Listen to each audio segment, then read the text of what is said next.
आप मेहनत करके जो पैसा कमाते हैं, अब सवाल ये नहीं कि पैसा खर्च कहाँ करें, सवाल अब ये बन चुका है कि कहाँ रखें ताकि पैसा सुरक्षित रहे और वहाँ रखे रखे बढ़ता भी रहे।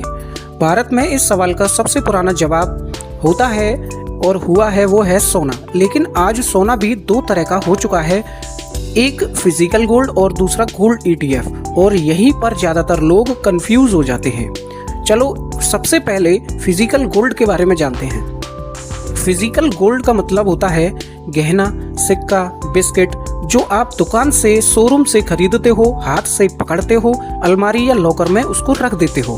भारत में फिजिकल गोल्ड सिर्फ निवेश नहीं, भावना है। शादी, त्योहार, बेटी का भविष्य सब सोने से जोड़ा जाता है। अब फायदे देखें अगर हम फिजिकल गोल्ड के, तो सबसे पहला फायदा आता है इसका, इसे हम हाथों में टच कर सकते हैं, हाथों से इसकी फील ले सकते हैं, देख सकते हैं, सब कुछ कर सकते हैं। इमरजेंसी में गिरवी रख सकते हैं क्योंकि 24 घंटे ये हमारे पास होता है, घर में होता है। और सामाजिक और पारंपरिक इसका महत्व तो ये है, शादी, प्रोग्राम, किसी भी फंक्शन में इसे हम पहन भी सकते हैं।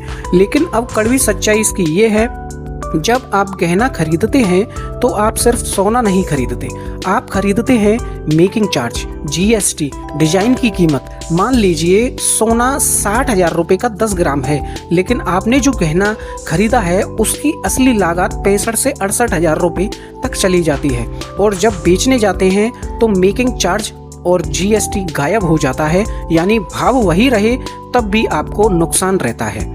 तो गोल्ड ETF के बारे में भी जानना जरूरी है। फिजिकल गोल्ड के साथ साथ गोल्ड ETF अब आते हैं नए जमाने के सोने पर।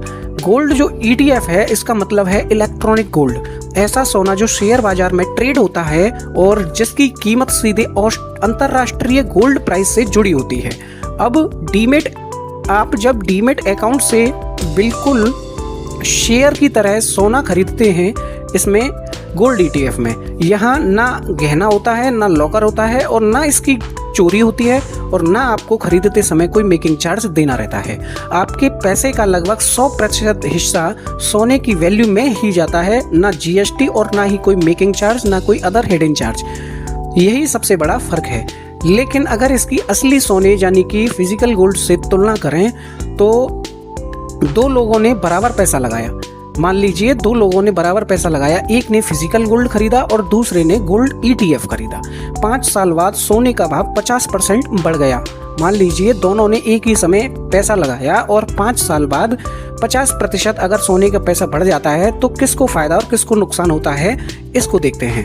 गोल्ड ETF में जिसने पैसा लगाया तो वो कहेगा मेरा पैसा लगभग 50% बढ़ा हुआ है, और जिसने फिजिकल गोल्ड में लगाया है वो बोलेगा मेरा भी बढ़ा, लेकिन मेकिंग चार्ज, कटौती और टैक्स के बाद फायदा कम रह गया है। यानी भाव बढ़ने का पूरा फायदा ETF वाले को मिलता है।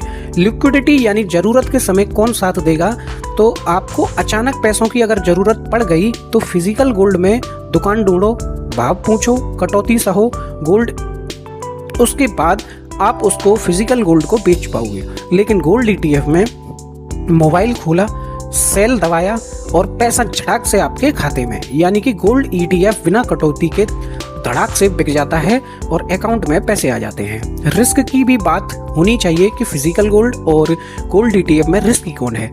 फिजिकल गोल्ड चोरी होने का उसका डर रहता है, नकली सोने का खतरा भी रहता है कि नकली सोना तो नहीं दे दिया किसी दुकानदार ने शोरूम में, और लॉकर का खर्च तो रहता ही है क्योंकि सेफ्टी के लिए इसे लॉकर में रखा जाता है। लेकिन जब आप गोल्ड ETF खरीदते हो तो सारे जो नियम होते हैं वो RBI के होते हैं और SEBI के होते हैं। सोना बैंक के पास सुरक्षित रहता है, आपकी होल्डिंग डिजिटल होती है जो मोबाइल पर शो होती है आपके पोर्टफोलियो में। यहाँ रिस्क कम है और सिस्टम बहुत ज़्यादा मजबूत है क्योंकि SEBI और RBI की इसमें इन्वॉल्वमेंट है जो कि इसे रेगुलेट करते हैं। अब टैक्स का खेल देखें, बहुत लोग सोचते हैं कि ETF में टैक्स ज़्यादा लगता है। हकीकत ये है दोनों पर लगभग समान टैक्स नियम लागू होते हैं, लॉन्ग टर्म और शॉर्ट टर्म। लेकिन गोल्ड ETF में सब कुछ रिकॉर्ड में होता है और कोई झंझट नहीं होता। तो आम आदमी के लिए सही क्या है, जब सीधे जवाब अगर हम जाने तो अगर आपका मकसद है शादी में पहनने का या घर में पहनने का या सामाजिक जरूरत का, तो फिजिकल गोल्ड की ज़्यादा बेहतर है। और अगर आप अपने निवेश के मतलब से या पैसा बढ़ाने के मतलब से या महंगाई से बचने के लिए पैसा लगाना चाहते हैं तो गोल्ड ETF सबसे बेहतर है।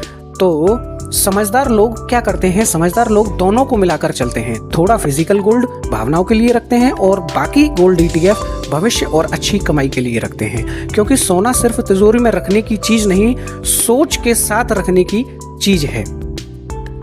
जो सोना सिर्फ चमके वो गहना है, जो सोना पैसा बनाए वो निवेश है।